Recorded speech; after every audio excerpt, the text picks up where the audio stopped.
Bien, entonces les invito a que podamos ir a la palabra de Dios. El sermón de hoy se titula Confirmación, Matrimonio y Órdenes.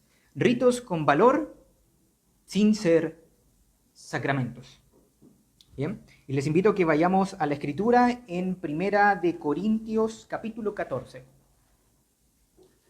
Como verán y como han escuchado estas últimas semanas, esta predicación ha sido temática, de una serie de sermones temáticos, por tanto este será el texto de apertura para todo lo que vamos a exponer en esta mañana. ¿Bien? Hoy es Domingo de Trinidad. ¿Y qué quiere decir esto? Nosotros como cristianos católicos, pero evangélicos, así como se le llamaba el protestantismo histórico, conserva la tradición de seguir cierto orden para la predicación, conforme a lo que la iglesia antigua de los primeros siglos estableció para poder seguir un tema, para poder edificar con los principales eventos de la Escritura. Tenemos las fiestas mayores más conocidas y generalmente celebradas por los cristianos, como por ejemplo la Semana Santa, que nos recuerda el propósito de la encarnación que ya se celebró en Navidad. Entonces, todas estas fiestas tenían un propósito apologético, de responder a las herejías de su tiempo. Había muchos que negaban la divinidad de nuestro Señor, por un lado, otros que no había venido en carne, que era simplemente una apariencia. Entonces, todas estas tienen un carácter pedagógico, para ilustrarnos verdades centrales del Evangelio. Así que, entendiendo esto, quiero que hagamos esta breve lectura de este versículo. En el 1 de Corintios, capítulo 14, verso 40.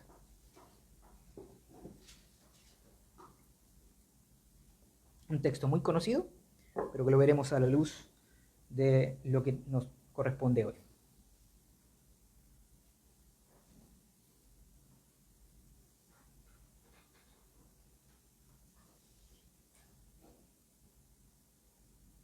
Bien.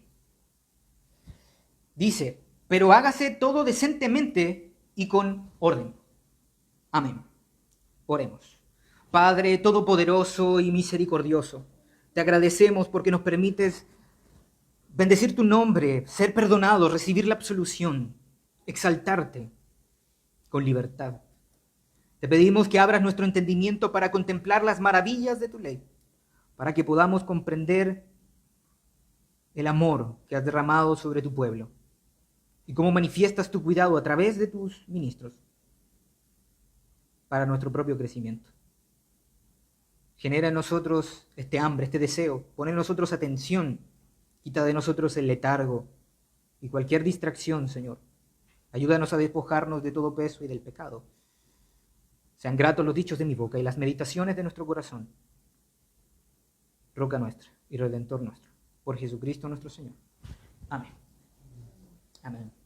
Queridos, entonces, para poner en contexto a los hermanos, de alguna forma, hemos seguido estas semanas, vez tras vez, domingo tras domingo, por los ministros aquí presentes, por nuestro querido párroco Reverendo Neftalí y también por el ministro laico Reinaldo, una serie de sacramentos donde definíamos qué eran los sacramentos en sí, cuáles eran las características para que fuesen considerados sacramentos del Evangelio, y expusimos primeramente el bautismo, su eficacia, su importancia para la iglesia actual, quiénes deben ser los sujetos del bautismo, y asimismo con la Cena del Señor. Hablamos de la institución de la Cena, de los elementos que nunca deben faltar en la Cena del Señor y que no deben ser profanados, y por otro lado, cómo debemos acercarnos a la mesa del Señor.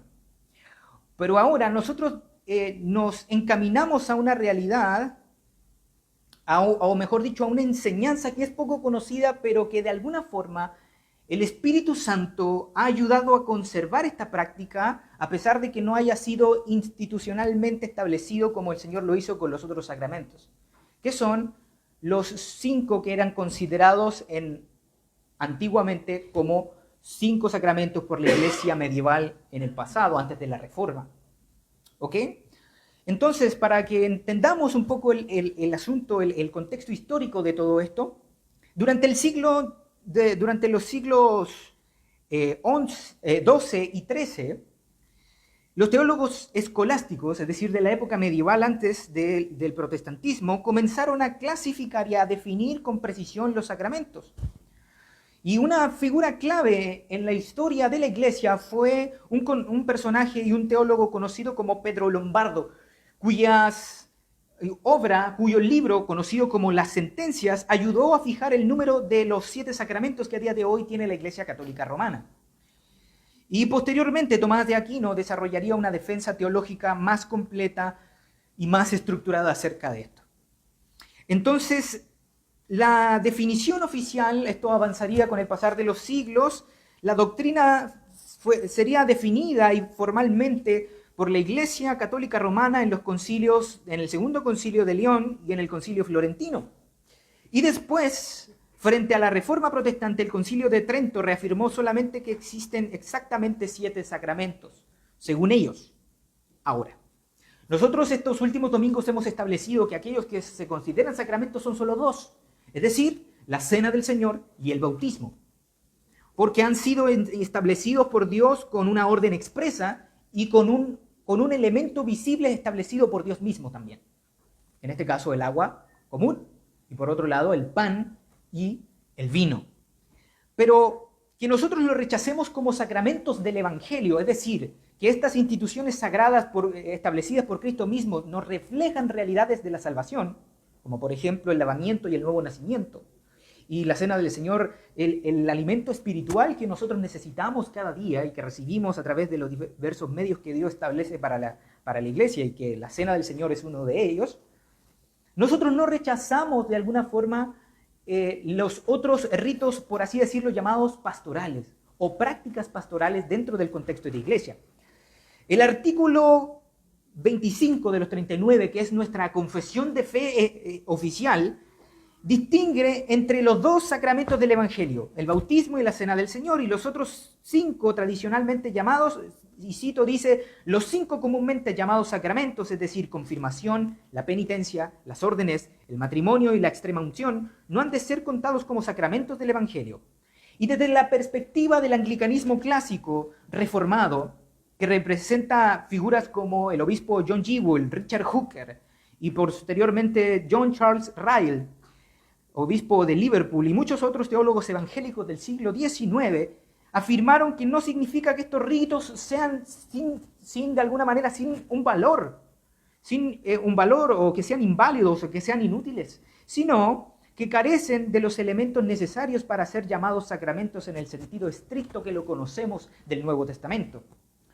Y como decía hacia el principio, pareciera que el Espíritu Santo, a pesar de las grandes diferencias que tenemos entre muchos hermanos de diferentes denominaciones evangélicas, se han mantenido ciertas prácticas.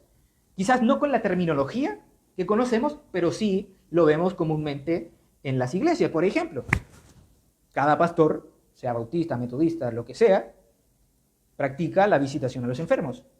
Cada pastor ha oficiado el matrimonio. Cada pastor, de alguna manera, tiene un rito de confirmación en el sentido de que hay una recepción de miembros, como algunos de los hermanos presbiterianos tienden a llamarlo. En esencia, prácticamente, aunque nuestros hermanos presbiterianos tengan cierta reticencia a llamarle confirmación, en esencia, al final es lo mismo. Porque están de manera disciplinada diciéndoles, estas personas son ahora miembros oficiales de nuestra congregación. Entonces, ¿qué principio exegético fundamental hay aquí para nosotros, para entenderlo? Es que los reformadores anglicanos definían sacramento como dije anteriormente, instituido por Cristo, una señal visible ordenada por Dios y unido a una promesa explícita de la gracia salvadora. Y vemos que cosas como el matrimonio, que si bien pueden ilustrar la relación que Dios tiene con su pueblo, e incluso el apóstol Pablo lo menciona, grande es este misterio, dice, aún así no está ligado directamente a predicarnos, por así decirlo, una verdad, por ejemplo, de la salvación. Entonces, partamos con el primer rito que nos menciona el artículo. Hablemos de la confirmación. Durante los primeros siglos, el bautismo la imposición de manos y la unción con aceite formaban generalmente una sola ceremonia iniciativa dentro del cristianismo. Y después del bautismo, el obispo lo que hacía era imponer las manos sobre el nuevo creyente y oraba para que el Señor lo guiara, le diera una plenitud de su gracia y le fortaleciera. Y autores antiguos, padres de la iglesia como Tertuliano en el siglo II y también Cipriano de Cartago, relacionaban la imposición de las manos al bautismo con relatos, relacionándolas con los relatos de Hechos. Dice Cipriano de Cartago: el que ha sido santificado, y cito, habiendo sido quitados sus pecados en el bautismo y siendo renovados espiritualmente, ha quedado apto para recibir el Espíritu Santo. Y más abajo dice: uno no nace por la imposición de manos cuando recibe el Espíritu Santo, sino que en el bautismo, para que habiendo ya nacido pueda recibir la fortaleza. Fin de la cita. Ahora, ¿cuál es nuestra posición? Estas citas las estoy mencionando simplemente como una evidencia de la práctica en los primeros siglos de la iglesia primitiva. Ahora, nuestra posición como iglesia que profesa un anglicanismo confesional no niega la práctica de la confirmación, sino su carácter sacramental que la Iglesia Católica Romana ha querido darle. Los papistas, los católicos romanos, apelaban frecuentemente entonces a pasajes como Hechos capítulo 8, verso 17, que dice: y entonces les imponían las manos y recibían el Espíritu Santo. Pero sin embargo, los reformadores estaban observando que Hechos capítulo 8 es un evento extraordinario. La imposición de manos por parte de los apóstoles ocurre en un momento único de la expansión del Evangelio hacia Samaria, en ese contexto. Y no se presenta como un mandato universal para todas las generaciones. No existe, como hemos dicho, una institución de Cristo o un mandato explícito de esto en ningún lugar donde Cristo lo ordena. ¿Por qué? Porque todos los bautizados deberían recibir posteriormente el sacramento de la confirmación, dicen los católicos romanos. Por tanto, la falta de requisito principal hace que nosotros como protestantes tengamos que descartarlo automáticamente como un sacramento. Ahora, nosotros no solamente estamos instruyendo cómo nosotros como anglicanos entendemos estas cosas, sino también estamos respondiendo al catolicismo romano. Porque la confirmación, según el magisterio de la Iglesia, de la Iglesia de Roma, dice que la confirmación es el sacramento que perfecciona la gracia bautismal mediante una efusión mística del Espíritu, que fortalece al creyente para dar un testimonio de Cristo y lo vincula más plenamente a la Iglesia. Es que a través, según ellos, del poder que recae exclusivamente sobre el sacerdote, entonces ellos reciben una gracia. Algo muy parecido que a día de hoy enseñan algunos grupos, como por ejemplo, y los voy a decir aquí porque también no hay nadie aquí, así que, por ejemplo, los grupos pentecostales. Los grupos pentecostales enfatizan en que después de la conversión debe venir un periodo que puede ser años después, meses después, o décadas, conocido como el bautismo en el Espíritu Santo, según ellos. Y que si es que no lo recibe, entonces puede correr el riesgo de perderse. No. Entonces, de alguna forma, de alguna manera, ellos tienen cierta reticencia contra toda la estética que nosotros podemos tener contra las iglesias, como las iglesias históricas, pero ellos están enseñando una doctrina católica romana sin saberlo. O sea, básicamente, aquellos que nos insultan diciendo, no, pareces papista, sí, yo parezco, pero tú eres, ¿no? O sea, entonces, amados, el Espíritu Santo nos habla claramente en las Escrituras. ¿Y qué decimos en contra de las herejías de Roma?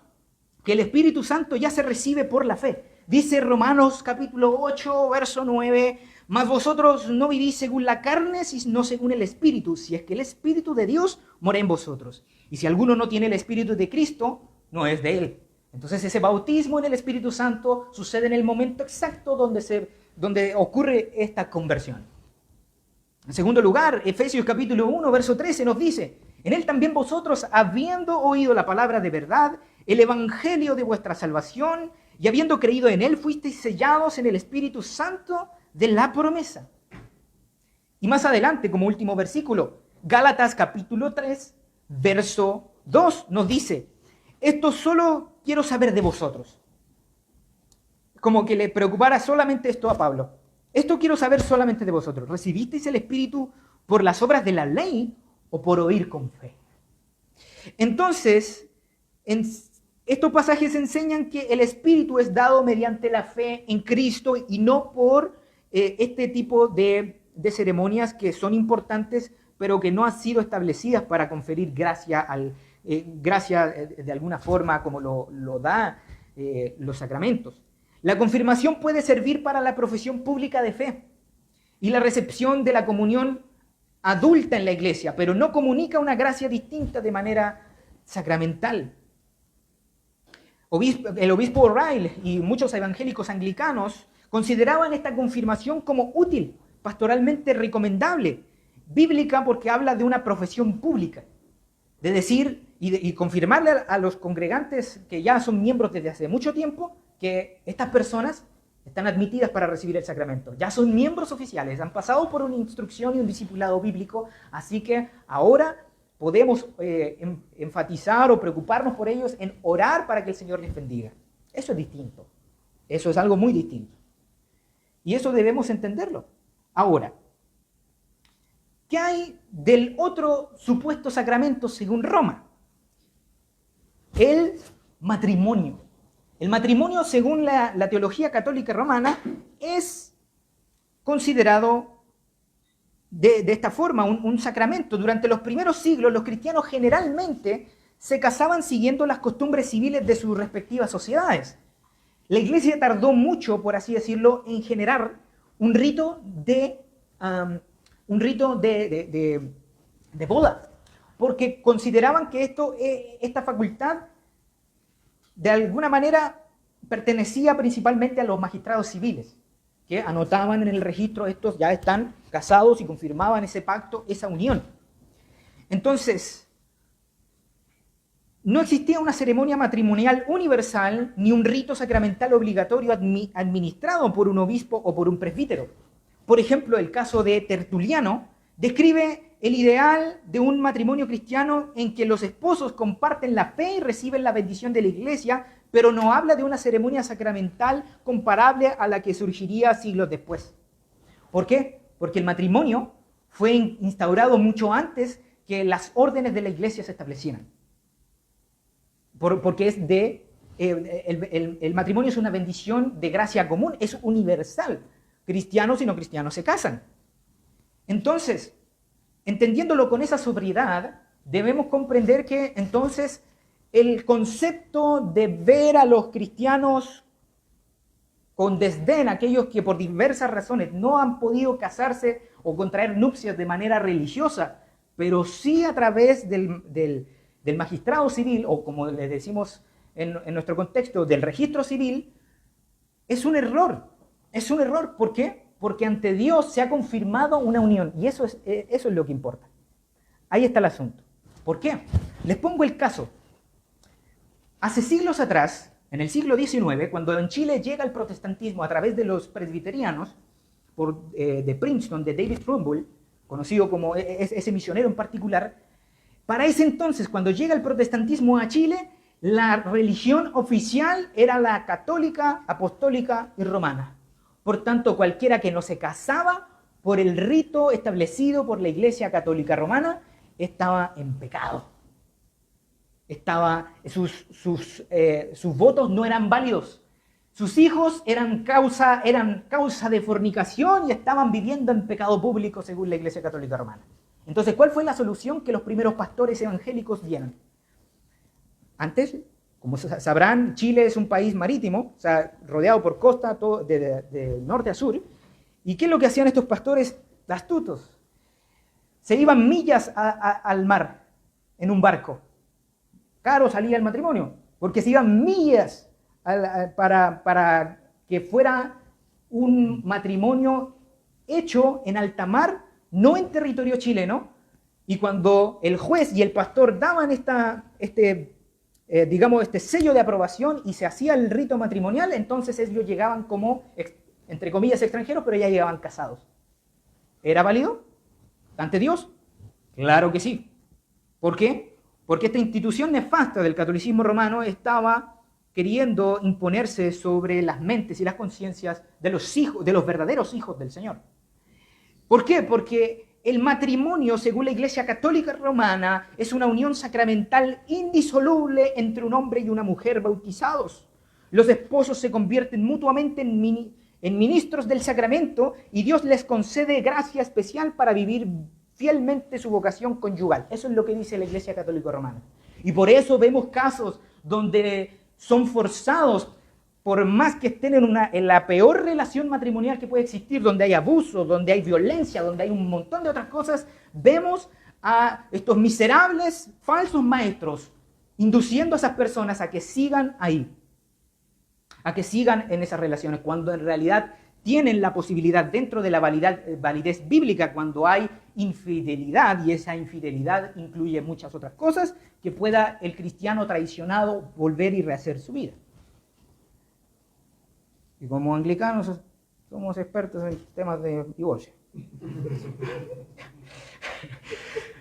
Claro, el que ve entienda. Entonces, ya podrán imaginarse nuestra perspectiva acerca del asunto. El matrimonio es considerado como una institución divina. ¿Qué decimos en contra de este error de Roma? El matrimonio es considerado una institución divina, pero no un sacramento del Evangelio. El matrimonio precede al primer anunciamiento del Evangelio que vemos en Génesis 3. Y el argumento principal exegético que nosotros damos es que el Señor mismo dice, Génesis capítulo 2, verso 18, no es bueno que el hombre esté solo. El matrimonio fue instituido antes de la caída, por tanto existía antes de que Cristo viniera a establecer su iglesia. No, casi digo una herejía, no se preocupen, tranquilos. Existía antes de la iglesia. Existía antes de los sacramentos cristianos. Entonces, como reformados, argumentamos que algo dado a toda la humanidad no puede ser un sacramento peculiar de la iglesia, porque los sacramentos como la Cena del Señor y el bautismo exigen que sean miembros de la iglesia. Y sabemos que todos los que se casan no siempre son cristianos. Entonces, Jesús confirma el matrimonio, pero no lo instituye nuevamente. En Mateo capítulo 19, versos del 4 al 6, Cristo reafirma lo que Génesis viene diciéndonos. ¿Y qué es lo que nos dice Mateo? Dice Mateo capítulo 19, del 4 al 6. Dice, y respondió y les dijo, ¿no habéis leído que el que los hizo al principio, varón y hembra, los hizo? Y dijo, por esto el hombre dejará padre y madre y se unirá a su mujer y los dos serán una sola carne. Así que no son ya más dos, sino una sola carne, por tanto lo que Dios juntó, que no lo separe el hombre. No establece un rito universal sacramental. Y Efesios capítulo 5, verso 32 dice, este misterio es grande, en el sentido de que así como vemos la unión entre un hombre y una mujer y hay cierta afinidad a tal punto de que estos llegan a ser una sola carne, no solamente en el sentido físico, sino también en el sentido de afinidad en pensamiento y en muchas otras cosas más, así estamos unidos a Cristo. Esa es la analogía en contexto que está haciendo Pablo. Entonces, como reformados, respondemos que Pablo está hablando de esa relación entre Cristo y la iglesia, simbolizada por el matrimonio. No afirma que el matrimonio sea un canal sacramental de gracia. El término griego misterión significa misterio, pero no necesariamente sacramento en el sentido posterior que la iglesia de Roma quiso darle. Entonces, como anglicanos confesionales, decimos que el matrimonio es santo, ordenado por Dios, honorable, un medio providencial de bendición, pero no un sacramento del Evangelio. Otro punto importante y bien particular es que cuando se efectuaban estos matrimonios de manera, por ponerles un caso, cuando no había una autoridad civil ni religiosa, contaba que estos se unieran para toda la vida, porque quien era su testigo de esta unión era Dios. ¿Estoy acaso promoviendo la unión libre? No.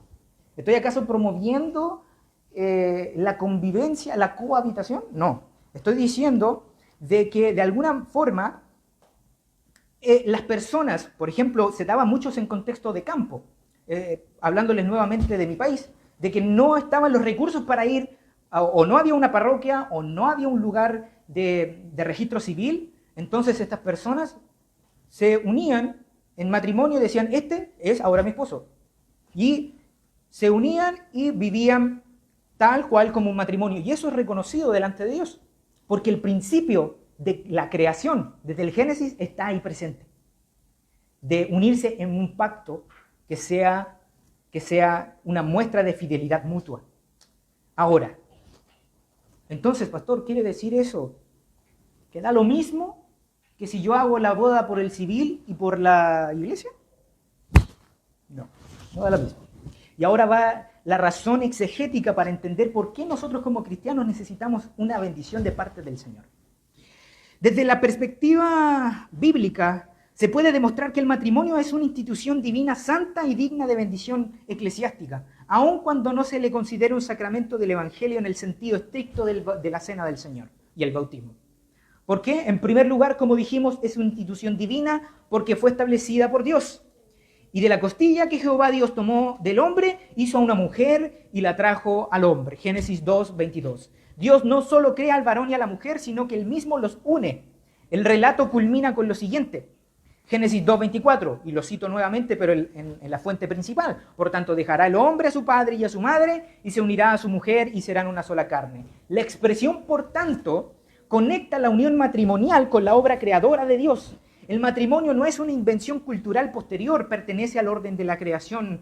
Cuando Cristo cita este texto, añade, lo que Dios juntó, que no lo separe el hombre. Mateo 19:6. Y observemos que Jesús no dice simplemente que dos personas se unen, sino que Dios las junta. Por tanto, el matrimonio posee un origen divino y de autoridad que solamente le pertenece a nuestro Señor. Número 2. Es una institución santa porque fue creada antes de la caída. El matrimonio aparece en Génesis 2, mientras el mundo todavía es descrito como bueno en gran manera. Y esto significa que no es una concesión al pecado, no es un remedio meramente humano. Forma parte del diseño perfecto de Dios para la humanidad. Y por eso la Escritura nunca trata al matrimonio como algo profano o como algo secular. ¿Qué nos dice Hebreos capítulo 13, verso 4? Honroso sea en todo el matrimonio y el lecho sin mancilla. La palabra griega timios significa precioso, valioso, digno de honor. El mandato implica que el matrimonio debe ser tenido en alta estima por toda la iglesia del Señor. Y esto es muy importante dejarlo en claro porque ahora el mundo se ha entrometido en el pensamiento de la iglesia, lamentablemente. Y tenemos conceptos del mundo acerca de lo que es el matrimonio y la familia. Entonces, en tercer lugar, el matrimonio refleja verdades espirituales profundas. Aunque no sea un sacramento del Evangelio, Dios lo utiliza para revelarnos las realidades espirituales. Nuevamente cito este texto de Efesios. Grande es este misterio, y más yo digo que respecto de Cristo y de la iglesia. El apóstol está enseñando que la unión matrimonial fue diseñada por Dios para reflejar la relación entre Cristo y su iglesia. Por tanto, el matrimonio posee una dignidad singular entre las instituciones humanas, pues sirve como una representación visible de una realidad redentora. Número 4. La iglesia tiene interés legítimo en el matrimonio, porque Pablo regula el matrimonio entre los creyentes y asimismo exige ciertas cualidades matrimoniales también para los ministros. Primera de Timoteo, capítulo 3, verso 4, que gobierne bien su casa. Y esto demuestra que el matrimonio no pertenece exclusivamente al ámbito privado, sino que tiene implicaciones espirituales y eclesiásticas. ¿Por qué digo espirituales y eclesiásticas? Porque dos cosas en nuestra vida como seres humanos hay más importantes que estas dos. Número 1, el día que naces de nuevo. Número 2, el día con quien te cases. Porque afectará, para bien o para mal, el resto de tus días. Entonces, para finalizar esta argumentación, entonces podemos concluir que el matrimonio es digno de una bendición eclesiástica. Porque aunque no existe un mandato explícito que ordene una ceremonia como tal, el rito estamos hablando, la Escritura muestra que la bendición de Dios es invocada regularmente sobre estados de vida y de vocación legítimas. Los patriarcas bendecían a sus hijos. Los sacerdotes bendecían al pueblo. Bendecían al pueblo. Y los ancianos oraban por los creyentes, nos dice Santiago capítulo 5. Si el matrimonio es una institución divina y santa, resulta apropiado que la iglesia ore por los creyentes y solicite públicamente la bendición sobre su unión. De hecho, nosotros vemos antecedentes incluso en el mismo Génesis, cuando muchos liberales, muchos progresistas que se dicen ser teólogos a día de hoy, dicen que el matrimonio y la concepción de conservadora que tratamos de preservar como cristianos es un desarrollo posterior. Según ellos, según estos falsos, la misma Biblia nos dice que los que se iban a casar recibían esa bendición. Vemos el caso de Rebeca en Génesis capítulo 24, verso 60. Y bendijeron a Rebeca. Y la bendición de la unión matrimonial tiene, por tanto, raíces bíblicas antiguas. Entonces, la cuestión no es si se va a hacer o no se va a hacer el rito matrimonial, sino con qué intención yo lo voy a hacer. Porque cuando escucho a un cristiano que dice, da lo mismo, si vamos al registro civil y ya estamos listos. Él está demostrando con su actitud que no está considerando a Dios dentro de sus planes, y eso demuestra su corazón. Esa es la realidad. Esa es la realidad que a día de hoy muchas veces vemos en cristianos. Entonces, en conclusión, el matrimonio es divino porque fue instituido por Dios en la creación. El matrimonio es santo porque pertenece al orden bueno establecido por el Señor.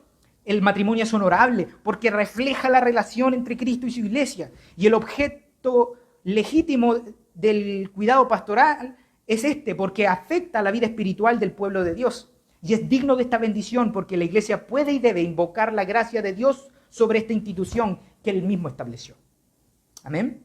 Entonces, pasemos a nuestro tercer y último rito, que es el rito de las órdenes sagradas o la ordenación al sagrado ministerio. ¿Ok? ¿Y qué es lo que podemos decir? Aquí el punto es un poco más delicado, pero ¿qué entendemos acá en la Escritura? Entendemos lo siguiente, que nosotros creemos que debe haber un orden, es decir, establecido en la iglesia para que se regule todo lo necesario para que Dios pueda bendecir a su pueblo. Porque Dios en el pasado ordenó a su pueblo de diferentes maneras y estableció ministros, estableció los jueces, establecía a los profetas, establecía un sinfín de otros más. Y pareciera que en el Nuevo Testamento se ha condensado eso. Porque el pastor de alguna manera tiene que profetizar, es decir, así dice Jehová, a través de la predicación del Evangelio. Tiene que ser un buen sacerdote en el sentido de administrar y tener una mayordomía sobre todo lo que Dios le ha dado a su pueblo. Y debe gobernar, debe ser un juez para impartir juicio y equidad sobre toda la congregación.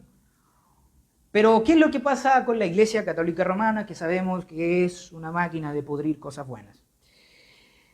Las órdenes, según el catolicismo, son el sacramento por el cual algunos hombres son consagrados para el ministerio de la Iglesia como diáconos, presbíteros y obispos, y la Iglesia enseña que este sacramento imprime un carácter espiritual y un nuevo estatus permanente y que configura al ordenado de manera especial para servir en nombre de Cristo. Y lo establece como alguien capaz de realizar sacrificios, porque para ellos la cena del Señor no es cena del Señor, sino es una misa, que es la repetición continua del sacrificio de Jesucristo, que nuevamente es ofrecido según ellos. Entonces, los anglicanos clásicos afirmamos firmemente un ministerio ordenado, pero sin embargo negamos que la ordenación fuera un sacramento en el mismo sentido que el bautismo. Sí existe una imposición de manos. Por ejemplo, vamos a Primera de Timoteo,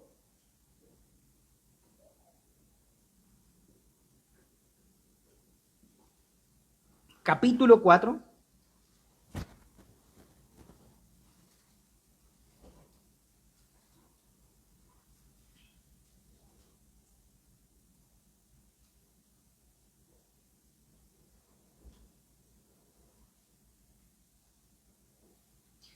Desde el verso 11 al 14. Y esto se le dice al joven obispo Timoteo. Esto manda y enseña: ninguno tenga en poco tu juventud, sino sea ejemplo de los creyentes en palabra, en conducta, en amor, en espíritu, fe y pureza. Entre tanto que voy, ocúpate en la lectura, la exhortación y la enseñanza. No descuides el don que hay en ti, que te fue dado mediante profecía, con la imposición de las manos del presbiterio. Estos pasajes y muchos otros muestran claramente la práctica de imponer sobre las manos para reconocer la asignación que se le había dado dentro de la iglesia. La iglesia los había llamado públicamente y ellos asentían a ese llamado público porque interiormente habían sentido esa vocación. Como dice Pablo, el que anhela obispado, buena cosa desea. Entonces, si bien no hay un mandato sacramental universal, Cristo nunca dijo: haced de la ordenación un sacramento para la iglesia. Tampoco existe una señal visible acompañada de una promesa universal de la gracia salvadora comparable al bautismo y a la cena. Entonces, contra el concepto católico romano, los reformados rechazamos la idea de que la ordenación imprima un carácter ontológico, es decir, que cambie su esencia a un nuevo estatus y que transforma al hombre en un sacerdote y un sacrificador. Porque para la Iglesia Católica Romana, en su mentalidad, la Iglesia no es el pueblo, la Iglesia es el clero. Por eso dice la Iglesia. Y por eso vemos, en consecuencia de una mala eclesiología, de un mal entendimiento de los límites de la Iglesia, vemos el terrible problema de inmoralidad en lo que están. Pueden estar metidos hasta las patas de todo un sinfín de entramajes de corrupción, abuso sexual y todo lo demás, pero siempre preservan el buen orden y la reputación de la iglesia. La iglesia, la iglesia, la iglesia. Y siempre no velan por el rebaño, porque son trasquiladores del rebaño, y se preocupan por ellos, cuyo Dios es su propio vientre. Por eso nosotros estamos en contra tajantemente de este imperio romano actual y anticristo. Contra el concepto romano nosotros decimos que el Nuevo Testamento presenta el ministerio principalmente como un oficio, como un llamamiento, como una comisión para predicar y administrar los sacramentos, no como una elevación sacramental, no como que si fuera el gran ministro de Dios, no. Porque ese mismo concepto también se ha metido en los lugares o de alguna manera en los contextos evangelicales modernos, donde la figura del apóstol, la figura del pastor es la principal. Y cuando cae él, todo el movimiento con él perece. Todo el movimiento con él se cae y se derrumba, porque estaba cimentado no en la roca que es Cristo, sino estaba cimentado en un hombre. Entonces, se cumple lo que las interpretaciones de los primeros reformados decían acerca del cumplimiento de las profecías del anticristo. Porque decían los reformadores, que es la madre de las rameras de la tierra, la gran Babilonia, la Iglesia Católica Romana. Pero para ser madre les pregunto, ¿qué tiene que tener? Hijas. Y esas hijas se están enseñando, aunque no se digan católicas romanas, se están enseñando la misma doctrina, que ella se parece a su madre. Esa es la realidad, es algo para meditar.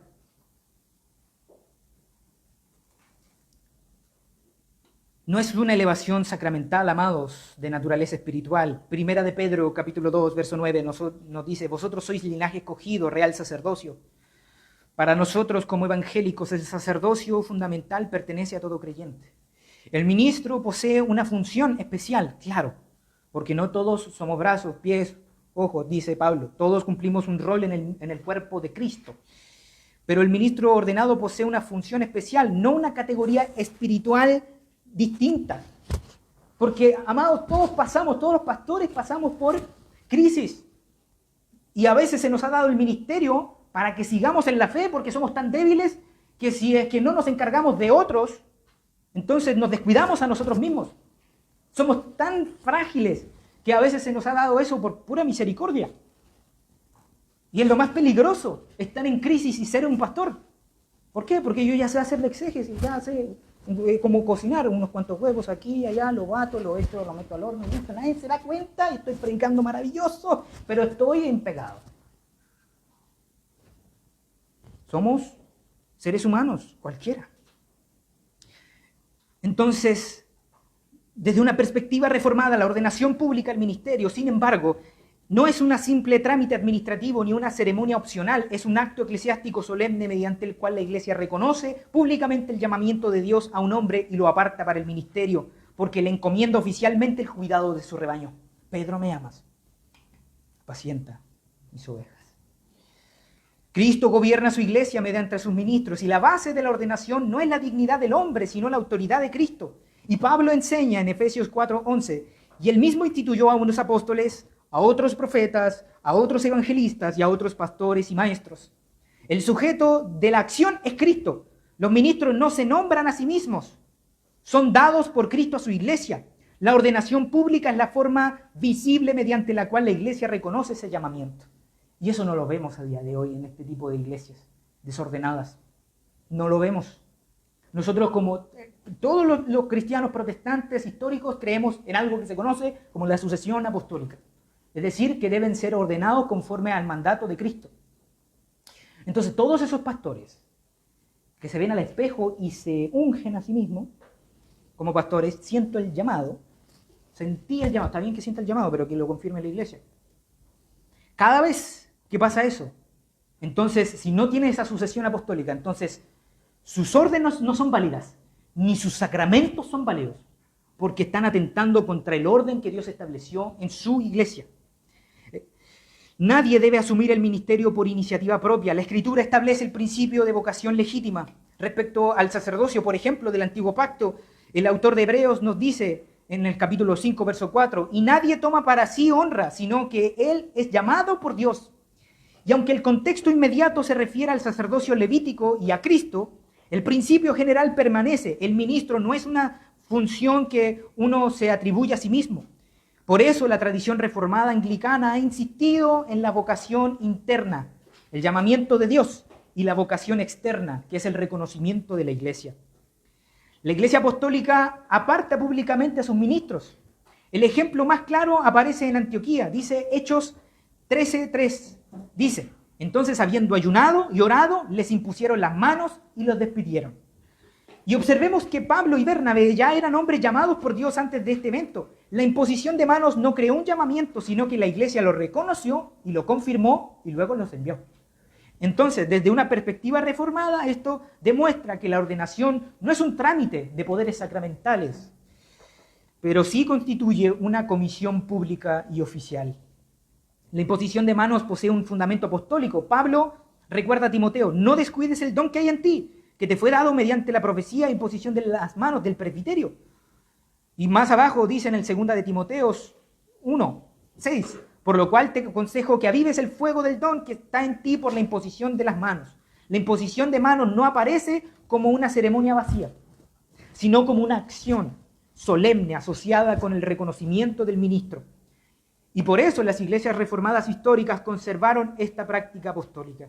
La ordenación protege a la iglesia.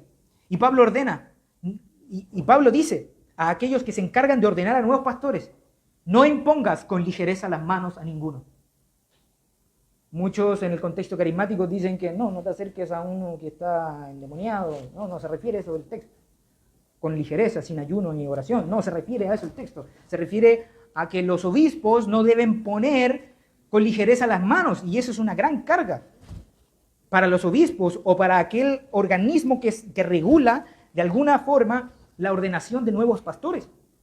Porque esto supone, ¿qué cosa? Un examen previo, una evaluación doctrinal, una evaluación moral, una prudencia en la iglesia a la hora de ordenar. La ordenación pública está protegiendo a la iglesia de falsos maestros y a los hombres no calificados. Y por eso Pablo establece requisitos objetivos en Primera de Timoteo y Tito.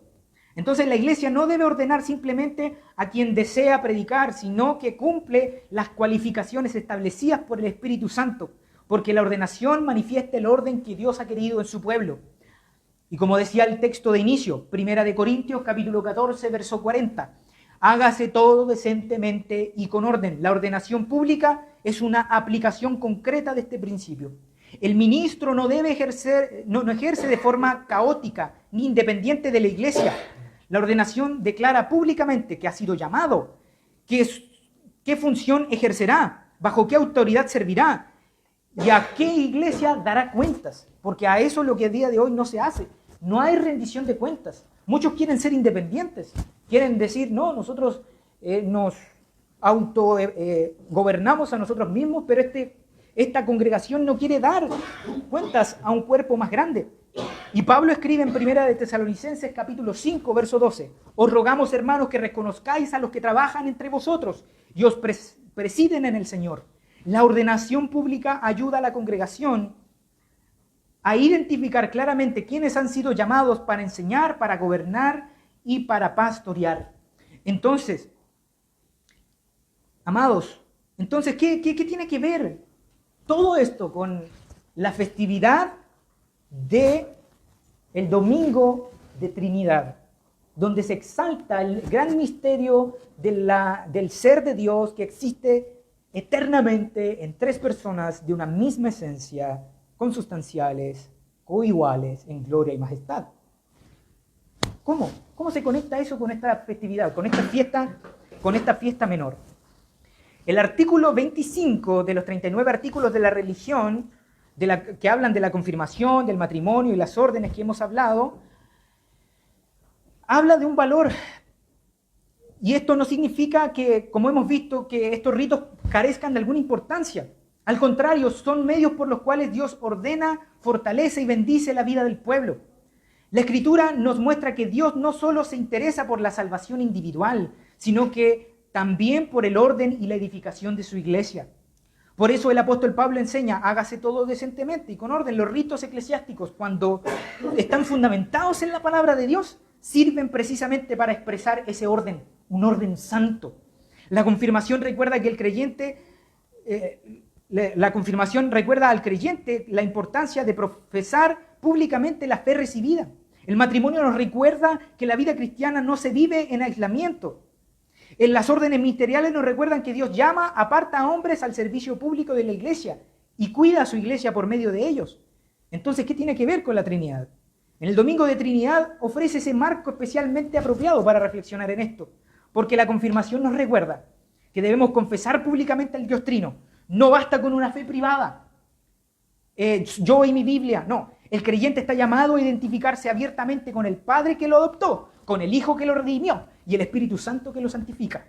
El matrimonio refleja algo de la comunión y el amor que tiene su fuente, en última instancia, en Dios.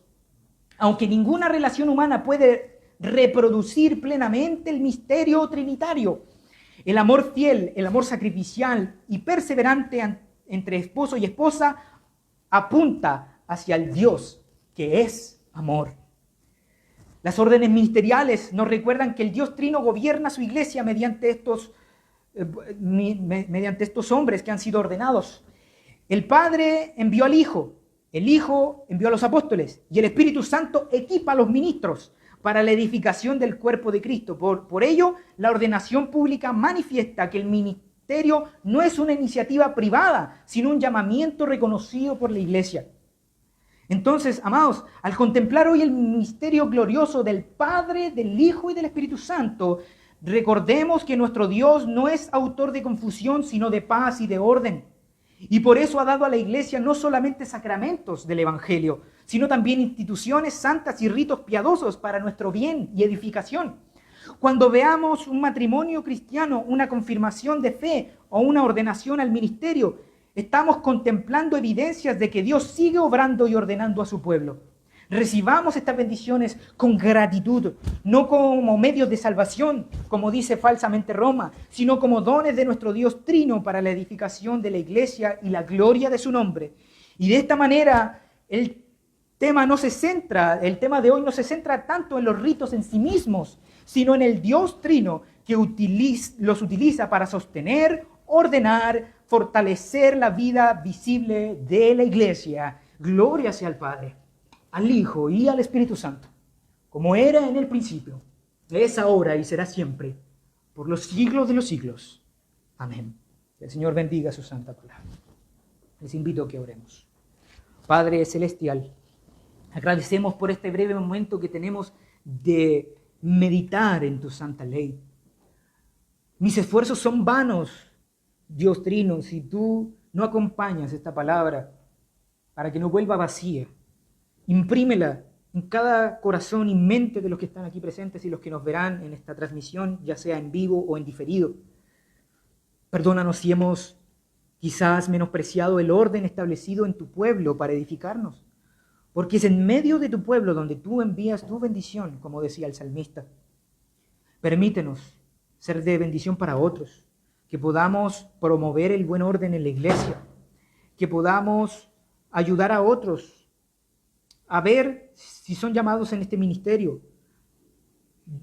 del pastorado, a ver y ayudar a otros que han sido llamados con la hermosa vocación de unir sus vidas en servicio. Y ayúdanos, Señor, a animar a aquellos que han decidido estar a cuentas contigo públicamente y decir que Cristo es el Señor. Todo esto te lo pedimos en el nombre del Padre y del Hijo y del Espíritu Santo. Amén.